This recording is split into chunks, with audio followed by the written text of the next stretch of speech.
Saudara perwakilan hakim di Pengadilan Negeri Kota Bekasi, Jawa Barat secara moral mendukung aksi cuti massal yang dilakukan ribuan hakim.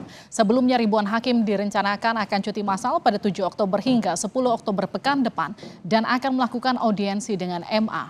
Aksi yang akan dilakukan ribuan hakim sebagai bentuk protes atas gaji dan tunjangan yang tak mengalami penyesuaian selama 12 tahun. Hakim yang juga Humas Pengadilan Negeri Kota Bekasi, Suparman bilang, pihaknya mendukung aksi cuti massal ribuan hakim. Suparman menambahkan, banyak hakim yang merasa penghasilannya tak mencerminkan tanggung jawab dan beban kerja yang diemban.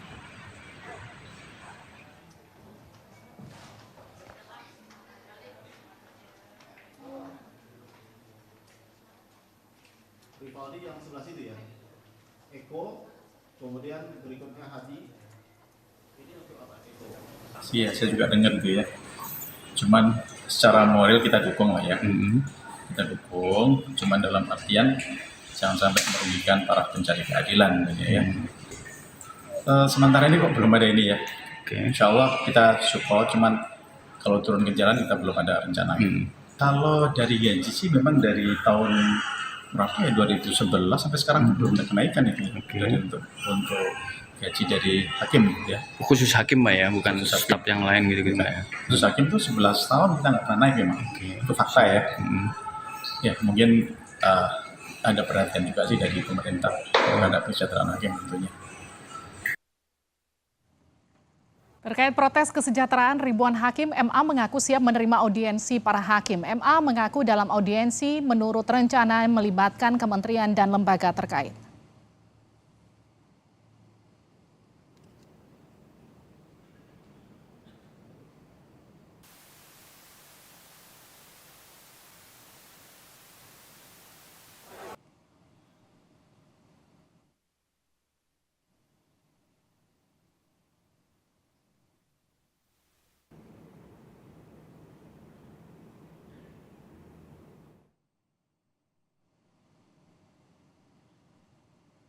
Berdasarkan pesan singkat yang dikirimkan juru bicara MA Soeharto pada redaksi Kompas TV, pada prinsipnya cuti adalah hak pegawai negeri yang dapat diambil sepanjang hak itu belum digunakan atau masih ada. Prosedurnya perlu persetujuan atasan masing-masing. Tentang rencana mereka akan mengajukan atau menggunakan hak cuti secara bersamaan dan bersurat akan beraudiensi dengan pimpinan MA. Pimpinan MA berencana menerima perwakilan mereka. Bahkan bila memungkinkan mereka akan diterima bersama dengan Komisi Yudisial dan mungkin juga ada dari Kemenq dan Bappenas serta Kemenkumham.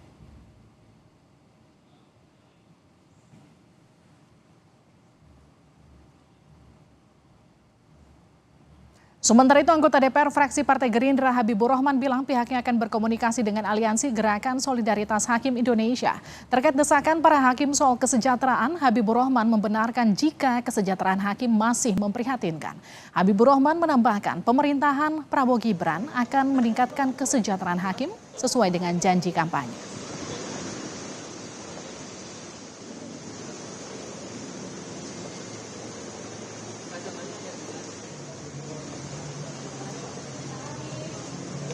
Sudah diperintah oleh Wakil Ketua DPR terpilih ya, Wakil Ketua DPR saat ini Pak Sufmi Dasko Ahmad untuk berkomunikasi dengan Solidaritas Hakim Indonesia yang menuntut peningkatan kesejahteraan. Sudah ada tanggalnya, sekitar tanggal 7 dan 8 kami akan menggelar pertemuan audiensi RDPU dengan para hakim yang menuntut kesejahteraan tersebut. Saya setiap kali kunker ke daerah-daerah ternyuh melihat hakim itu.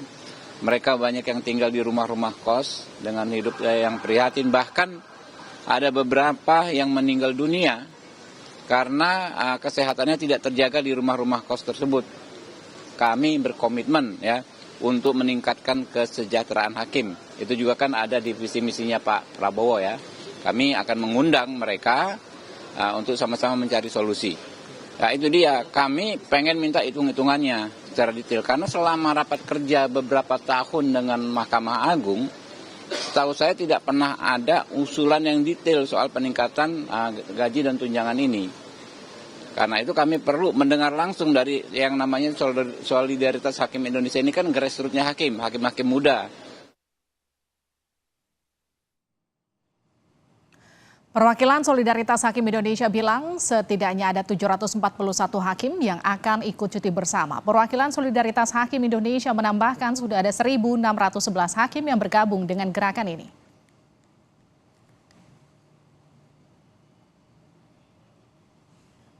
Tuntut kenaikan gaji dan tunjangan, ribuan hakim akan menggelar cuti massal dan beraudiensi dengan Mahkamah Agung. Lebih lengkap, kita akan sapa Alfania Rizky. Alfa, 12 tahun tak ada penyesuaian. Alasan hakim cuti massal dan audiensi KMA ini selain soal penyesuaian, ini apa lagi?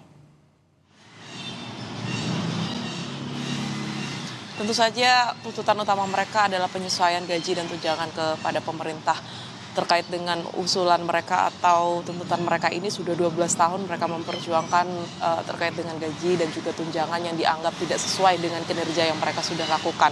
Karena untuk usulan perubahan peraturan pemerintah nomor 94 tahun 2012 terkait dengan hak finansial dan juga gaji yang harusnya diterima oleh hakim, ini tercatat bahwa gaji hakim dengan golongan paling rendah 3A hingga golongan paling tinggi 4E ini hanya berkisar 2,05 juta hingga 4,9 juta Livi dan juga saudara. Sedangkan tunjangan yang mereka terima sekitar 8,5 sampai 14 juta tergantung dari pengadilan tinggi mereka tempat bertugas begitu. Artinya ini ada gaji dan tunjangan yang dirasa tidak sesuai begitu dengan upaya pengadilan atau penegakan hukum yang sudah dilakukan oleh para hakim ini. Sedangkan hal ini berbanding terbalik dengan gaji dan tunjangan yang diterima oleh para hakim agung. Kalau mengutip peraturan yang sama, hakim agung ini mendapatkan tunjangan hingga mencapai puluhan hingga ratusan juta rupiah, serta mendapatkan hak honorarium penanganan perkara sebesar 2,5 juta rupiah per perkara. Artinya sangat jauh ketimbangannya. Ini yang kemudian menjadi upaya dari para hakim untuk melakukan aksi mogok kerja untuk kemudian menyampaikan aspirasinya kepada pemerintah maupun kepada legislatif. Apakah bisa peraturan pemerintah nomor 94 tahun 2012 ini diubah atau disesuaikan dengan inflasi yang sudah berubah tentu saja di tahun 2024 ini. Kalau melihat tanggapan begitu dari eksekutif maupun dari legislatif, eksekutif dari Mahkamah Agung sendiri ini menyatakan akan melakukan audiensi yang melibatkan Kementerian Keuangan tentu saja yang menganggarkan gaji dari para hakim tentu saja dan juga dari Kemenkumham dan lembaga pengawas hakim Komisi Yudisial.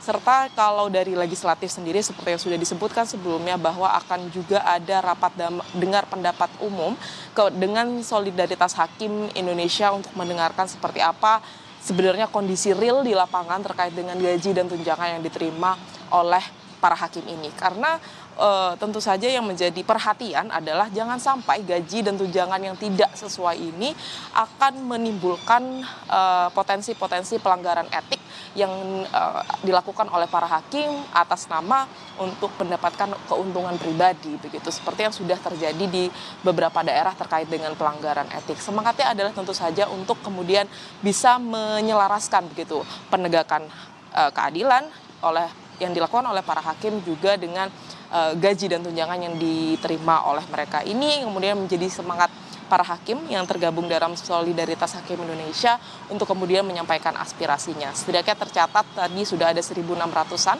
dari 7.700 hakim yang kemudian tersebar di seluruh Indonesia. Tentu saja catatannya jangan sampai aksi mogok ini akan menghambat begitu proses peradilan yang sedang berlangsung di beberapa wilayah. Tapi kalau dari Mahkamah Agung sendiri sudah memastikan bahwa para hakim yang kemudian mengajukan cuti ini sudah memastikan bahwa proses peradilan perkara yang sedang ia emban sudah dijadwalkan ulang ataupun tidak bertabrakan begitu dengan aksi cuti atau aksi mogok kerja yang akan dilakukan oleh para hakim. Tentu saja semoga pemerintah bisa mendengarkan aspirasi dari para hakim ini atas nama menegakkan keadilan Indonesia, menghindari potensi-potensi pelanggaran etik yang mungkin akan dilakukan oleh para hakim. Livi. Terima kasih Alfania Rizky atas laporan Anda. Saudara